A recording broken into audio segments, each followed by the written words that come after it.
Hi friends, మేమైతే మొక్కజొన్న పట్ల వర్క్లో ఉన్నాం. భోజనం అయింది, ఇప్పుడే భోజనం చేసాం ఫ్రెండ్స్. ఇక్కడ కొన్ని వెజిటేబుల్స్ వేసారు ఆంటీ గారు, చూపిద్దామని వచ్చా.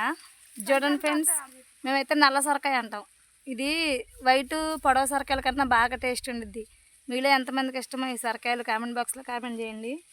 చాలా లేతగా ఉన్నాయి ఫ్రెండ్స్, పిందులు ఇంకా చాలా ఉన్నాయి పైన. ఇంకా గుత్తంకాయ ఒకటి ఉంది, చూద్దాం రండి. మీకు సర్ప్రైజ్ ఉంది. ఇప్పుడు ఆ కాయలు పేరేంటో మీరు చెప్పాలి, రండి చూపిస్తాం.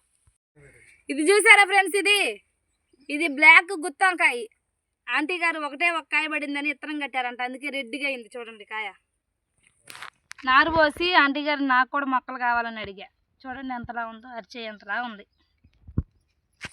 ఆపు ఇక్కడే ఫ్రెండ్స్ మొక్కజొన్న ఇరిసేది. పామెల చెట్లు ఉన్నాయి మధ్య మధ్యలో. పామెలకాయలు చూడండి నల్లగా, దగ్గర తీసిరు. అది సరే, పామెలకాయలు చూడండి ఫ్రెండ్స్, బ్లాక్ ద్రాక్ష ఉన్నట్టుంది ఒక్కొక్క కాయ.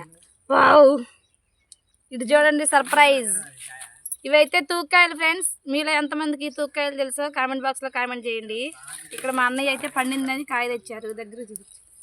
తూక్కాయ ఎలా ఉంటుంది అనమాట, గింజలు తింటే మాత్రం నోరంతా బంక, కానీ చాలా టేస్ట్గా ఉంటుంది. తూగు పండు తూక్కాయలు అంటాం మేమైతే. ఓకేనా ఫ్రెండ్స్, వీడియో నచ్చితే like and subscribe. Bye bye.